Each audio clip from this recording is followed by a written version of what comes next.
This KFAN podcast is sponsored by Builders and Remodelers, exclusive Twin Cities provider of Elements Windows. Get the highest quality windows at unmatchable value. Visit buildersandremodelers.com for more details. Eggs indeed, and the Vikings trying to find their way to a W, get into the bye 3-2. The London affair is upon us. Tottenham kickoff 8:30 a.m., 6:30 a.m. pregame. And joining me now, a couple of guys that'll be on site, on scene for that, and will help tell this story on your home for Vikings football, the fan. Ben Leber, first of all, courtesy of the Children's Cancer Research Fund. Really appreciate them for their assistance in supporting 9 to Noon and Ben Leber. And the host himself, PA. How's it going out there, gentlemen? Yo, what's going on? What's up? Can you guys hear this this mouse rustling around in a bag on air? Yes. Is that a mouse? It's me in search of my voluminous number of Sharpies, and Ben seems to be incredible. I don't know if it's Stonehenge exciting, but it seems to have excited the former linebacker. Well, it's just funny because, you know, the fact that it sounds like it's coming through the microphone, and you're just running around like a. Oh, your ears are sharp. It's like a kid, you know, searching through a box of Lucky Charms over here. I like pens. All right, I like pens. I like them to be new. I like the Sharpies to be sharp, and to each their own. Benjamin, I like it too. Well, I just, you know, it's nice actually to hear you guys able to speak at normal talking volume, because today we have the rustling in a bag, and it's just, it's kind of just understanding countryside manner and just the tranquil nature of it. But yesterday we had the Vox and Peter Carline on. It's like 18th fairway at St. Andrews.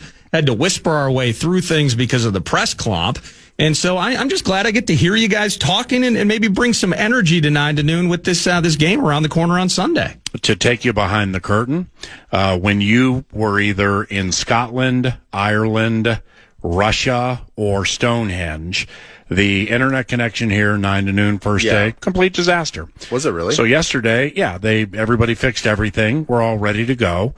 And Carson Wentz started his press conference 20 minutes late, right when I joined 9 to Noon. Well, you see where we are. We're 30 feet from the press conference area, and even talking at like this tone is too loud. So we literally were talking like this for about 15 minutes. But we're home and cooled out now, Nords. It's nice and smooth here. No, I love that. And one thing that hasn't been smooth, the health situation for the team and such, as we find our way through the Steelers game with the Browns around the corner. Before we get to whatever this offensive line might look like, one thing that I am kind of excited about, and Ben, you can tell me if I'm just being a complete rube or if I'm just delusional here.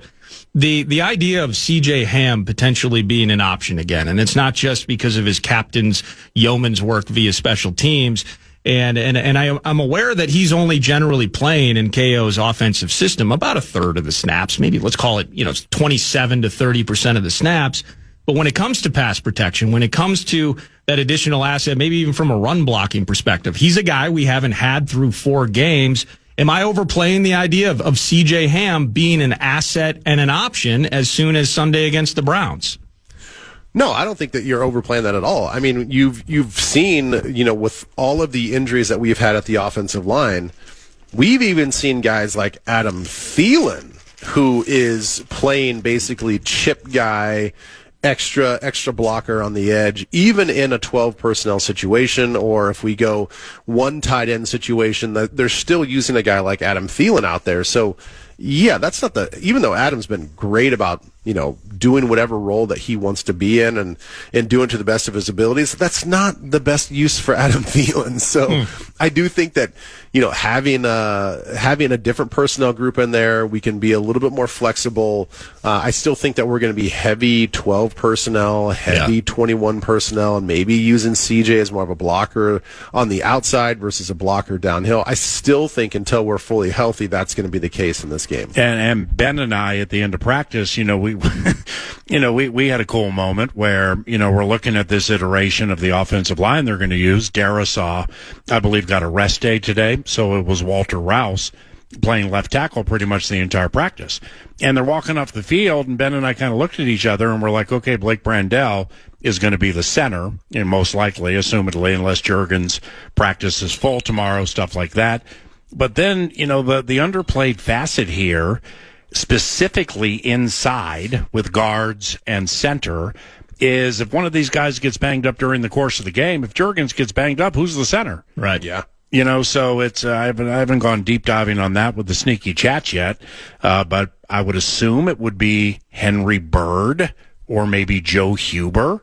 But I mean, we got to start thinking about things like that on a Thursday for a Sunday. No, I was gonna get to that with you guys because Alec Lewis was reporting. You mentioned Henry Bird. There's a Vershawn Lee sighting. I didn't even know he was still on the team. And then Joe Huber. I kind of joke about him. Again, I'm not down on Joe Huber. It's just something had to go wrong. Break glass in case of emergency. If Joe Huber's on the field, we have 5 different guys taking snaps, and Juergens hasn't practiced in 2 days. He's got a wrap on his leg. Yes. I think when you were talking with KOPA, you kind of, and I'm worried that this is a thing that has to happen. Like, okay, so we're overseas. What's the logistical situation with if I want to add somebody to the practice squad or I want to do this? Like, how many guys is KO and the Vikings? I mean, Paul Martin's probably going out of his mind trying to set up flights with players to get them overseas to work out. This is insanity. Well, interestingly, Paul Martin with operations is going to join 9 to noon at 11:40-ish Cornfields time. So he'll be here in the Garden, 5:40 local time. And Ben brought up a really good point, where, if they make moves over the weekend, and most teams, in fact, every single team will elevate players from the practice squad or add players on Saturday before a Sunday game, and sometimes people get cut. I mean, if somebody on this team currently now gets cut, what are the rules? I mean, are they able to stay here at the Manor with the team? I mean, it's all of that is just so much in flux. Yeah, as we were just like talking that out, I'm like, well, if you're technically not on the team and you're not allowed to just sign immediately to the practice squad, and you're in this sort of NFL purgatory, what happens? Like, is the NFL giving you grace on the fact that like you have to do this for injury reasons and whatnot? And are you? I mean, I doubt they just like take your room key and be like, sorry, pal, you're on your own, go find a different hotel room. But like, what is the right protocol when you're officially not with the team, but you're with the team for 95% of the trip? So is Tim Jones, I mean, is he at Heathrow right now scrambling to find like middle row economy back to the States? I mean, you can't kick him out and turn the Wi-Fi off on him. Hopefully. Well, Joe Huber in 44 games at Cincinnati and Wisconsin. Left guard 12, right guard 12. Yeah, he never played center. Yeah. So I don't think that's the answer. Mr. Leber, you mentioned Adam Thielen and some of the work that he's been doing specifically in the run blocking. And that's the thing. We love Jefferson and Addison, but in terms of strength and that vigor from a blocking standpoint at the line, I think Thielen's a guy that comes in and immediately makes a difference there.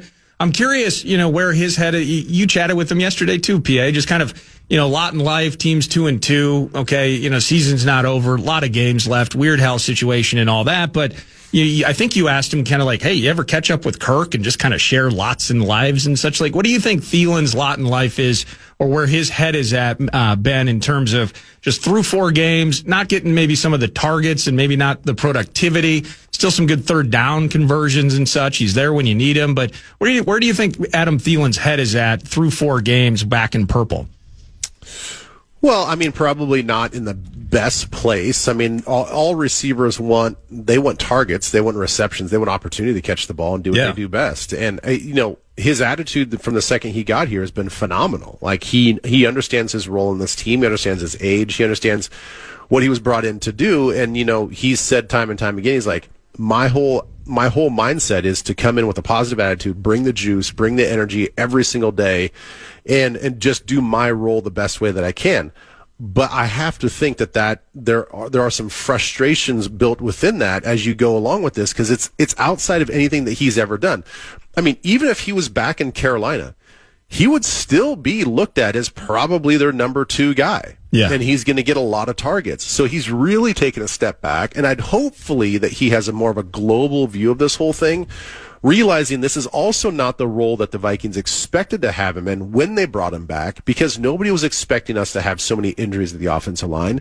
And in doing that, we have to go a lot more 12 personnel. And I'm sure TJ Hawkinson isn't loving the fact that he's got to be somebody's sidecar every single play to chip somebody to do this. And I'm sure KOC's not exactly happy that, hey, I can't run my offense all the time out of 12 personnel or even 11 personnel and keep somebody there to chip a guy and be a delayed release. Like all of it is predicated off the fact that we now have to give so much help to our offensive line, to the edges, that we can't function not only just down the field in execution, but also guys are having to play outside of their own primary roles. And I have to imagine that if he took a step back and realized that, maybe he wouldn't be as frustrated. And hopefully once everybody gets back and healthy, we can go more true 11 personnel. And he can be used more as a true number 3 guy in the slot and not just be on the sidelines or back in the game blocking and chipping. Brandell can't get hurt. Okay, that's the end. That's just the end of the equation. Yeah. Henry Bird at Princeton only played guard and tackle. Henry Bird at Ensworth High School in Nashville, Tennessee, all-state, guard and tackle. So I don't think he's ever played center. Well, let me ask you this, and this will be the dumbest question either of you hear all day. What about the all-pro long snapper? I mean, DePaula, Serpo, though. Yeah, Serpo. Now, Serpo blocks for a very short period of time on very few plays. I think he's the oldest guy on the team. So, and we definitely don't want to break the all-pro long snapper, but I'm just curious. I mean, what the change is. There's probably, I remember like Brandon Fusco, I think it was, talking, like you wouldn't believe how difficult it is to go from left guard to right guard. You relearn your footwork and all of those things. I wonder how hard it is for a long snapper to go from snapping it 8 yards back to being the guy that hands it to Carson. Well, I put that as like the 1% of that happening. It's Vershawn Lee. 18 games at center in college. It has to be. It has to be him. Or the other one, if we're just like having fun with this whole thing, I wouldn't mind seeing Josh Oliver in there. Ooh. If he could learn how to snap. Yeah, come on, man. He's about the biggest guy we have, though. I know. But he's a massive human being. But when you talk about all these guys that have never played the position for, I'm like, well, I don't know. I mean, let's stick that guy. But the answer, as you're doing the research right now, Vershawn Lee is it has to be the backup in this situation. Yeah, it's like Nordo said. I mean, with all due respect, I forgot he was back in the mix. Yeah, like he was on the practice squad or whatever. Well, who was the tight end sized guy for Seattle that ended up making hay and making a career out of himself? Wasn't it Fetty? George Fant. But yeah, it was George Fant. Yeah. George. Yeah. Yeah, it wasn't Noah Fant. No, it was George Fant, the beefeater who Carroll used to pick on Zimmer's defense. It's like he's never caught a pass. Oh, he caught a pass against us. So he was multifaceted, but he was, I wonder what George Fant's doing these days and how quickly he can get to London. Well, I wonder, with the way that we saw Jalen Redmond playing, I mean, can either Jonathan Allen or Javon Hargrave find their way to a guard or a tackle spot? I mean, it's just, I don't know, man. It's pure. Brandell can't get hurt. That's just the end of the equation. I think you're dead on with it, but at some point they got to play this game, and maybe this is part of the O-line conversation, but just in terms of this Cleveland defense. So the names are gaudy, and it starts with Myles Garrett, but I haven't heard much in terms of like the rookie Wolverine, Mason Graham. They got that linebacker Schwessinger, et cetera. This team is tops in yards in the NFL, but because Flacco's been throwing it to the other team more than his own, they're put in bad spots. You can score on them a bit. Some gaudy, lopsided score lines between the Ravens and the Lions game for the Browns. But is it truly, it will be a Josh Oliver type that's handcuffed to his school? How aware is Carson going to have to be in this offense in general of where Myles Garrett is at and just kind of focused in on, we're plugging holes in the dam as they arise? It just seems tricky to really prepare for this talented defensive group on Sunday. I think one thing Nacho will notice immediately when he's on the sideline, Tottenham Hotspur, probably already knows it, but like Myles Garrett, okay? He's tall, he's big, he's thick. Well, so is Malik Collins, Shelby Harris, Aiden Huntington. Mason Graham to a certain extent, Isaiah McGuire, one of their outside guys. They just have these big, massive, strong, physical guys. Well, the issue is obviously Myles Garrett. He is enemy number one. He is the primary target for our offensive line and our tight ends and CJ Ham. No doubt. It's amazing the number of double teams and triple teams that he still has to fight through just to get these sacks. I mean, he's still playing at an MVP level. The guy's phenomenal. He's superhuman what he can do. But the problem becomes, given our situation, is Malik Collins and that inside group is very good. That whole group, they know how to penetrate from within. They know how to get vertical. Yep. That's the whole reason why Jim Schwartz doesn't really have to blitz a lot. He'll blitz kind of from depth. He's not the coordinator that has to send all these guys, at the line of scrimmage and really try to make sure that his guys get off on the ball and get up right in there. He lets those guys go eat. It's a 4-man rush. There's a 2-man twist game built in there. There's some movement across the board, but they are very effective because they can create that vertical push. And that's the thing where when you look at it on paper and we're over here talking about how these guys are going to perform as backups in a starting role, and then God forbid one of those guys gets hurt. I mean, this game right now is the best front four that we have played. Yes. Best front four. Uh-oh. Now Philly's going to have the best defense that we'll have played as we get there in 2 weeks, and maybe the best front seven.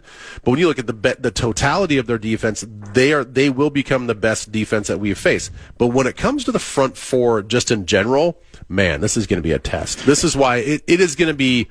I'm not expecting a whole lot of yards and a whole lot of points from our offense. And Nordo, I and we heard early in the week before they started practicing that, Cleveland, like Ben said, does not blitz a lot, and they'll use linebackers like Schlesinger and Diabate and Joe Tryon Shoyinka, names like that.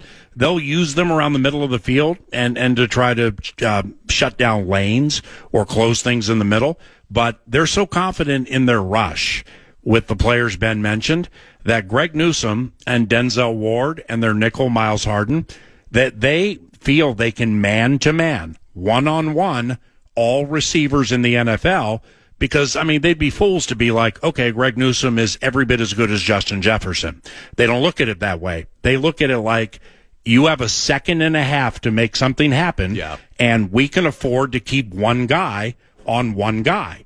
Well, I'm sorry, but for the totality of the game, if you have to figure out a way, because Newsome and Ward cannot keep up with Jefferson and Addison for the entire game, one-on-one. Now, the protection obviously is key, so whatever personnel you want to call it, I'm not negative on using Oliver and Hawkinson attached to the tackles. So you, in essence, or Ham, have 7 offensive linemen. You send 3 guys out in routes, and you let them do what they do. Because Naylor's having a fantastic year. He just keeps getting missed on big plays. Because I don't think these guys can. I think the Vikings are going to throw. I think they're going to throw a lot, and I think they're going to be reliant on protection with help from C.J. Ham and the tight ends. What do you think? It's an interesting. Is it risky? Yeah, I think it's risky. When you're basically if they within the first quarter, if we surprise them with that approach, and we can put some early points on the board, great. Yeah. It works out. We get into quarters 2 and 3, especially after halftime, where they can make adjustments, and they feel like this is what we're doing to attack them. Now you're playing into their hands. Now in their man coverage situations, even in cover 4, which they mix in a lot of cover 4 as well. Cover 4 underneath coverage acts like man coverage for the linebackers and that safety, that possible safety that's in there. So if those guys no longer are paying attention to our 12 personnel tight ends that are chipping and releasing, now they can start getting creative with their depth and their drops, and they can start inserting guys different places. And so it does become a little risky. Now all of a sudden you've got 3 guys in a pass route, maybe even 2 guys, and possibly double teams everywhere. That makes it really, really tricky. So if you're going to take that approach, then you better make it pay off in the first quarter, and you better get up and put the pressure on them and then you can start running the football a little bit more to keep the secondary defense, the middle part of the defense more aggressive, and then you hit them with play action. It's just got to work in the first quarter. Yeah, that was perfectly laid out. Yeah, I think you're dead on with that, Leber, in terms of that last part specifically in terms of like that first quarter, because we saw as good as this offense hummed along against the Bengals, the inability to run the ball because you started out chasing, DK goes for 80, and now you're up against it, and we're kind of gripping a little bit. Taking Mason out of that equation was pretty vital in terms of how things ended up against the Steelers. But can you run on the Cleveland Browns? I mean, 2.7 a carry, like the commitment from the head coach here, from the first snap of the game through the end. I mean, that's running, slamming heads against brick walls, it feels like. I don't know if anybody can run on the freaking Browns. Well, I mean, you're talking about running on a team that's dedicated to stopping the run. That's first and foremost for this Browns defense. Yeah. And you're talking about doing it with replacements at 3 spots. I mean, that's why I'm saying I think the best route to winning this game is throwing the ball a lot. Okay, yes, I know they've taken a bunch of sacks. Well, then figure it out with the tight ends and C.J. Ham, because I mean, Mason and Zay Scott, and Cam Akers may play some too. Right. I mean, I'm sure you can get 1, 2, maybe 3 on them. But over the course of 4 quarters, it's kind of like banging your head against the wall simply because, and this is with all due respect to the offensive linemen, but they're backups. They just don't play that much. Yeah. And I'm not talking about mistakes. I'm just talking about lack of reps and getting outmanned or pushed around by some Browns who play 70 plays a game. So I'm going to put the over-under on Carson Wentz passes in this game at 26.5. 26.5. And I'm betting it over. That's a good number right there. I like that. How about let's do this? I want to think about that, and maybe we continue that end of it. But I want to jump to the other side of the ball. I think the Vikings defense has a chance to feast with this rookie QB in the mix, the southpaw Dylan Gabriel. And so when we come back, I want to hit you, Ben, in terms of, it's tough in terms of reps and sample size. I haven't seen a lot of Dylan, but this Quinshawn Judkins cat, I'm kind of fascinated by him. He's the perfect back for what Stefanski wants to do. And so we got some things to handle on Sunday. So that's PA and Ben Leber. Ben Leber brought to you weekly, by the way, the Children's Cancer Research Fund. Thank you so much to them, not just for the work that they do, but for supporting 9 to Noon and the Fan and Lieber's weekly appearances. But when we return, we're going to flip that conversation a bit and see what Flores' bunch can do and maybe have a lot of success with on Sunday. It's Nordo with PA and Ben Leber on the Fan, but first, a cash giveaway. The cash thing, the Fan, and 2 men in a junk truck want to give you a shot to win bonus bucks with the National Cash Contest. Head to KFAN.com. The keyword for this hour is deposit. Keyword deposit, KFAN.com. Keyword deposit. With PA and Ben Leber, who are across the pond in London, getting set for a morning affair here, early afternoon game at Tottenham Stadium, and 8:30 a.m. kickoff on Sunday, Vikings and Browns. Gentlemen, as I said before the break, I'm just really fascinated by Quinshawn Judkins, and I think he didn't play the first game. There was just weird off-field stuff that was taking place. Finally get him into the Covenant. I think he opens week 2, and he's averaging just south of 5 a carry. Now, this offense in general hasn't been explosive. Again, Flacco's been just, frankly, he's shown his age, and he's been a disaster for them. That's why they're going with Dylan Gabriel, but Leber, have you seen much of Quinshawn Judkins, and just thinking about how Gainwell was able to find his way this last Sunday? You think about Bijan at a higher end level, week 2 against the Falcons. Just Flores' group focused on making sure that Judkins and Stefanski's rushing attack isn't a factor on Sunday. Yeah, man, I think that Quinshawn definitely is a guy that we have to pay attention to and we have to stop. And here's the other thing about their offensive philosophy too is, you go back and watch that Packers game. They're down 10 points in the fourth quarter. Now they haven't peed a drop offensively all game long. There's a couple bad interceptions and you would think when they're down 10, like with 10 minutes left to go in the game, it's just like, okay, it's lopsided. We got to throw the football now. No, that's not the way Stefanski runs it, and that's not the way that he approaches the run game. And so no matter what, you're going to get 4 quarters of running the football. And I think that Judkins is great on some of the inside zone stuff. He can get out to the outside. I don't see like true breakaway speed.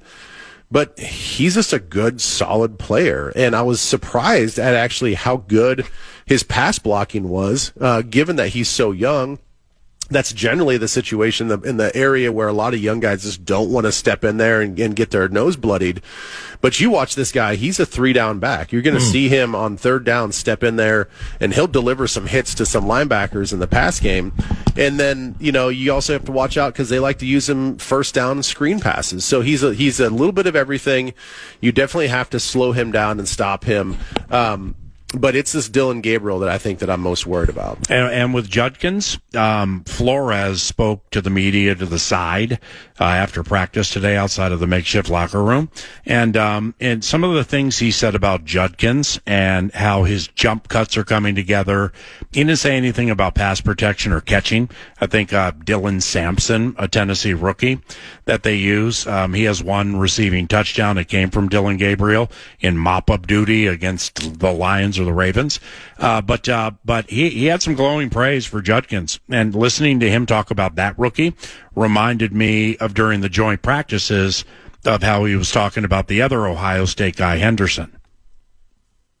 Now with Ben, focusing on that, at the end of your comment there, Ben, you mentioned that Dylan Gabriel kind of, not worried about it or just most focused on kind of the idea of, what's new. And you can look at the record. Flores handling rookie QBs as successful as he's been from a defensive standpoint, kind of limiting, not really a rookie, but Penix, you think about week 2, wasn't explosive. And maybe part of that's because Bijan ran for a freaking mile, him and Algier. Yeah. But at the quarterback spot, specifically with Dylan Gabriel, not a lot of tape on him. So chance to shock, chance to surprise. What is intriguing to you about his opportunity on Sunday? His ability to run. I think that, a lot of people are just kind of looking at Dylan Gabriel and they're like, well, I mean, thank goodness we're going to play a rookie quarterback in his first start. And yeah, I think a lot of that's true, but I think that you'd be silly to think that you won't see a whole different offense. You think they're going to run Joe Flacco type of plays with Dylan Gabriel in there? Absolutely not. So I think that there is a wild card. There's an X factor approach to how to understand what are they going to do? How are they going to use it? This is not going to look like, to me, I think if Stefanski's looking at the way that he was able to be so productive in college, you're going to have to take aspects of that and bring it into your own offense. And so there's some RPO there. There's some read option there. There's some design quarterback keep game, especially since he's left-handed where he goes to his left. There's speed option mixed in there as well, where he's just going to take a direct snap under or from shotgun, and he's going to have Judkins as just a speed option type of guy going to his left. And now all of a sudden, now as a defense, you have to think about what's my option responsibilities. How often do you have to think about that? I mean, it's not like we're playing the Nebraska Cornhuskers back in the day with Tommy Frazier, but it is a different wrinkle, especially the way that Oregon ran it. It was a lot of times in the red zone where things are happening faster. You got to make decisions quicker, and then all of a sudden now you get speed option out of a quarterback that you never saw on tape. And he is faster and more nimble than you think. I mean, when he's running away from high-end FBS college football players in open space, the guy has more wheels. So the reason why I'm worried about him is because in combination with Judkins, in combination with his quick release, he's very accurate underneath, has enough arm strength to throw deep balls, not necessarily driving the football, at the 20-yard mark in between the hashes. I don't think that's part of his game, but he can throw a deep ball, and he can actually have designed quarterback runs, which is a whole new wrinkle that we haven't seen so far this year. Caleb didn't do it per se. I mean, he scrambles and he creates, and he creates second opportunities. And Penix, he can be elusive, but he's not a designed dual threat quarterback that Gabriel is. Did you? Just quickly with Gabriel, 60 touchdowns over 2 years at a big school against big teams. That's no joke, and that's what he threw over his last 2 years at Oregon. But last year, and I like to do this, where it's when you're a rookie and you're making your first start. Okay, well, how did you do against the best of the best last year with the biggest crowds and the loudest crowds and the best players who end up going to the NFL? And for Gabriel, that would be 2 games against Ohio State. Well, he beat them in the regular season, and he made some massive plays on third down in the final 4.5 minutes of the game. Then they beat his team rather soundly in the college football playoffs. But I think he had 2 touchdowns, 0 picks, and he represented well. They just had other problems, specifically defensively. So when those lights were bright, this young man came through. Let me ask you this, Ben, in relation to Gabriel and just this offense in general. Then, what did you feel? Because I thought week 2, you hear about kind of the Vikings defense in particular, not necessarily out muscled, but maybe there was a physical element you didn't see, and a lot of people honed in on Ivan Pace and just maybe some decision making that didn't work his way, some missed tackles, etc. What do you think of the defense's tackling in that Steelers game? And then clearly, whether it's Pace, maybe it's Eric Wilson in the middle, somebody having an eye and a bead on Gabriel. Just, I need a very physical bunch from Flores on Sunday. That makes sense, right? No, that makes sense. And the thing is, you look at our 2 losses and what happens at the line of scrimmage on both sides of the football. We get manhandled. We lose those battles on a more consistent basis than we do in the games that we win. And that is, there's some scheme to that. I think that in some of the Atlanta game, we just got, frankly out-schemed, I think, up front. We weren't good enough on some of the combo blocks to make a difference. And then the linemen got up to our linebackers immediately. We're just too small to get off these blocks on a consistent basis. And not every team can execute those things the way that the Falcons did. But it is about controlling the line of scrimmage, first and foremost on both sides. I mean, you look at the way that we're able to stop the run in wins versus losses. It is dramatic. In the 2 wins that we have, we only give up 51 yards on average. In the 2 losses that we've had, we've given up 171 yards on average. Ugh. So, I mean, it is a stark difference. And then, having been there, I know what it feels like to get run over like that and lose the line of scrimmage. You are literally playing on your heels. You don't know what they're doing. And then you get a quarterback like Aaron Rodgers, who is so surgical about how he's able to throw quickly. Your head's on a swivel. You don't have a clean tackle in open space ever because you're trying to make your drops, you're trying to get your reads, you're trying to maybe stop the run, you're trying to do this. And then you look at the way Dylan Gabriel and Stefanski and look at that pass game and get ready for our game. They're like, oh, quick game's going to be there. As long as you know where your outs are, you're going to have ability for guys to make plays in space. Also, we're going to have, like you said, linebackers that have quarterback spy duty on option, on read option, on some of the RPO stuff. And then we haven't even talked about maybe their most used player in this Harold Fannin Jr., the tight end, who is sort of like a Kyle Juszczyk in the way that they use him, where he may be outside the formation, motions inside and runs a play. He might be inside the formation, goes all the way outside and runs a bubble screen. I mean, he's a guy that can play in that traditional tight end spot. He can also be a fullback / H-back leading up into the hole and being a lead blocker. This guy will take you to the play most of the time, but you got to understand where he's going to line up, where he's going to motion to, and what they can do off of all those actions. And after taking in 2 days of practice, Nordo, without oversharing, I can tell you right now, 44 has the attention of Brian Flores. Really? Big time. No, that's a good thing. Last thing for you, gentlemen, and this is kind of a dumb, cliched question. I get it, but bear with me. Just kind of the idea at 2-2, season's not over.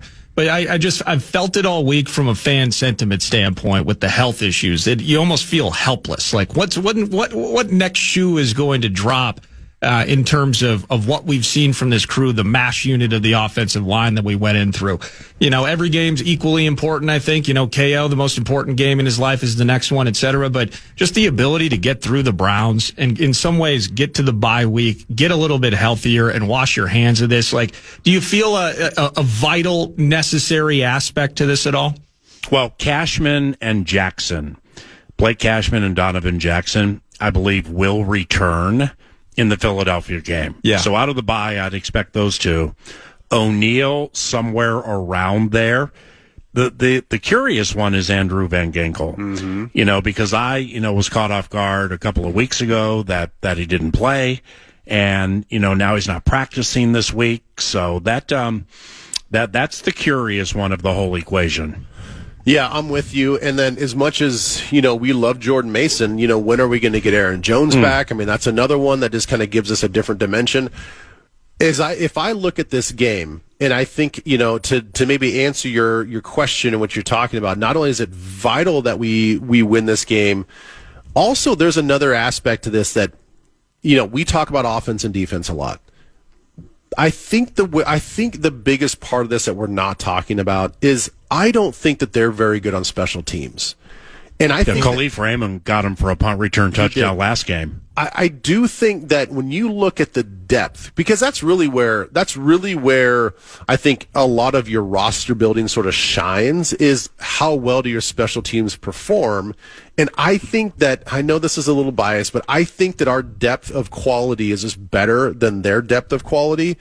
And yes, we have injuries on offensive line, but outside of the field goal protection unit, you're not seeing a lot of offensive linemen on punt return, kick return, and vice versa. So I think that our tight ends, our fullbacks, our running backs, our linebackers, our safeties, our corners, depth there is better than what they have in Cleveland. So if there is a way, and we can find a bright spot in this game, if the way I'm thinking about it, if their defensive front is going to kind of take care of and really limit our rushing attack, really limit the points have to come from somewhere. And I'm hoping that this is the game that we get some points from special teams along with our defense. I mean, we have to just not have 5 takeaways in one game and then disappear for a game. Like, we got to be more consistent about being opportunistic. So hopefully we can get the ball back defensively, get our offense a short field, and doggone it, man, I hope that our freaking special teams really shines in this game. And Norge, just to land the plane on that and amplify it, that's a great take, because one of the best players on their team overall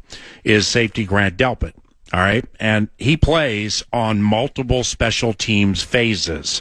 Now, just think about that. I mean, you don't want the Vikings don't use Isaiah Rodgers on kick returns because they don't want to lose him. They don't use Harrison Smith on any special teams either. Yeah. So 9 in the red jersey when they're practicing special teams, number 9 is the identifiable guy. That's what you hear him yelling most, because he's really good at everything he does. But it's all fun and games until one of your best players gets hurt on kick coverage because you don't trust people behind him. So you're just calling it then, Ben. You might as well just call it. I know we don't do like locks of the week or anything. Just say it. Just say Miles Price is going to find one. He's going to catch one. He's going to run one for 6 on Sunday at Tottenham, do a little soccer slide, and walk into the winner's circle. What about that, Ben? You ready to call it? Yeah, let's do it. Let's just stamp it and make sure that it happens. How about that? Hey, thank you so much for hanging out, Ben. And as Thanks, chaotic as this schedule is and such, really appreciate it. It's Ben Leber at Nacho Leber, whether it's Twin Cities Live. And, of course, again, the support from the Children's Cancer Research Fund, their support of 9 to Noon and the work they're doing, very, very important, and we appreciate them for it. I'm going to say bye for now to UPA, and we're going to hear from Justin Jefferson, a press conference that he did just minutes ago across the pond. And then the 11 a.m. hour will kick off PA back in the mix. Sounds like we're going to get some operations intel from a special guest later in the hour, and also a couple of players. Let's hear from Zay Scott. Let's hear from Byron Murphy Jr. So kind of a fun-filled second half of the show around the corner. It's Nordo. You're listening to 9 to Noon on the Fan. 9 to Noon. This is how the rest of the show is going to shape up. PA back in the mix, next segment from London. And then he actually got the chance to chat with not just running back Zay Scott, but then cornerback Byron Murphy Jr. So you're going to hear those conversations, final hour, and then operations extraordinaire, ops maven for the Minnesota Vikings. I believe Paul Martin will be sitting with PA towards the end of the show, just kind of working in, again, just this complete this circus of sorts that doesn't feel like a circus because of great people like Paul Martin who put this thing together, traveling overseas for a couple of games in Dublin and London. Ain't an easy task.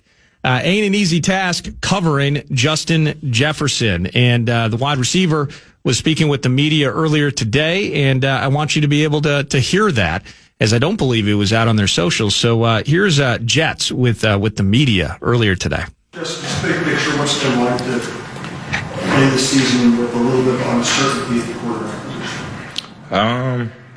To be honest, that's kind of been my whole entire career since I've been here. So, it's just not really flinching on that type of deal, and that's something that I can't really control. So the only thing that I can control is going out there and catching the ball and winning on my routes and making sure that I'm open for the quarterback to see. So it really doesn't matter who's out there throwing the ball, and I always have confidence in myself and the person throwing the ball that we're gonna make something shake. So it's been difficult, just trying to connect with the one quarterback and getting that relationship. But at the end of the day, my job is to go out there and catch the ball and be a open target for my quarterback. Have you studied the Browns much, and if so, what do you think of their defense? Really good. Yeah, of course I studied them. They're definitely a really good team. They have great secondary. Of course, everybody knows about their D-line. So it's going to be a tough battle, just like the Steelers were. It's kind of a similar team if you look at the player sheet. But just going off of last week and seeing the different things that we put out there on tape, and good and bad, we just need to limit the bad and focus on ourselves and focus on those pre-snap penalties. And we feel like we'll be in a great spot. Looked like last week they wanted to get the ball quickly early in the game, quickly early, and the amount of time it took the quarterback to rid of the ball. Was that the game plan going in, or just work out? A little mixture of both. Just depending on how the defense play me, and if they have a double, if they want to have a double towards me, or if they're playing me man to man, those are definitely things that we look at, especially the first drive of the game. But just sometimes, getting me the ball early, and letting me work off just getting the ball in my hand. Apparently a lot of good things happen. So just continuing on, just trying to stack up the yards after catch, and just like I said, trying to get open for my quarterback to see me. What kind of challenge, I know this is not your assignment, but what kind of challenge does Myles Garrett present to an offense? When you watch the game, what are your impressions? Yeah, he's a big challenge. That's definitely something that no one can sit here and lie to you and say that we're not worrying about him. Of course he's a big threat on that defensive line, and mixed with all of the other guys that they have. We always got to know where 95 is, and making sure that we putting hands on him and slowing him down as much as possible. So if you allow him to be into the game and get the sacks, get the tackles for loss, that kind of get everybody else momentum up, and they feed off of that energy. So just limiting him as much as we can. He's still a freak of nature, and he's still a talented player. So we will try to slow him down as much as possible. But it's just very valuable to know where he's at all times. How much have you been able to work with JJ in these knockbacks? Is he still kind of a mix, or is he off the side just getting the rebound? Oh no, he's definitely in the mix. He's definitely in the back of us, in the back of the offense, and make sure he's getting all of those mental reps. He's still communicating with the quarterbacks and communicating with C Wentz about what he sees out there and the different things that goes on. At the end of the day, he's still our guy, and he's still the quarterback that we lean on. So he's definitely have to be in there mentally, physically. And he definitely can't sit back and just watch and go through the motions, just like I was in training camp. He still have to be, he's a valuable part of this offense, so he has to be in the mix as much as possible. Usually after a loss, whether it's a home game or an away game, you get to go home, you get to regroup. Obviously it's been a bit different the last few days. Can you talk me through how that's been? Yeah, it's been a little different. This is the first time that we're, in this type of situation, and of course, going off of last week's loss, it's definitely difficult, to just go through the whole motion and having to travel to a different city and everything. But at the end of the day, we got to win, and that's the main focus. We definitely have to get that bad taste out of our mouth from last week, and seeing the film and seeing the different things that we put out there, we hurt ourselves a lot of times. So that's definitely something that we have been focusing on this week, and just making sure that we limit the turnovers, limiting the penalties, and making sure everybody is on the same page. So it's been a different transition, but I feel like everybody is handling it very, very well. Have you gone to London, or will you go to London this week, or is it all you work out here? I'll try to get down there a little bit to spend time with my family and everything. And I never really been to London, so it would be cool just to sightsee a little bit. But at the end of the day, it's a business trip, and I came here to play a game and to win a game. So I'll do all of my festivities in the off season. As someone who's been to played in a bunch of international games already, I mean, last week Roger Goodell said it's the aim for the NFL to have basically an international game every week. What's your perspective on that as a player?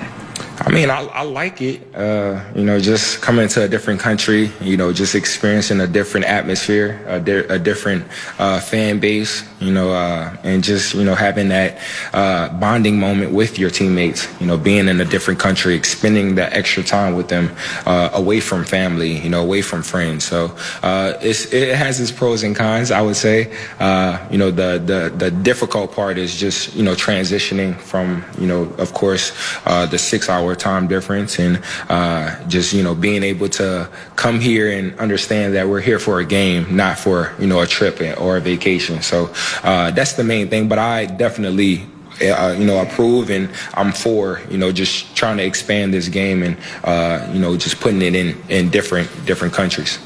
Just how different is it to be away for we're going to be away for pretty much 2 weeks rather than maybe 3 or 4 days? And how have you found back end of this second week? Yeah, it's different, I would say.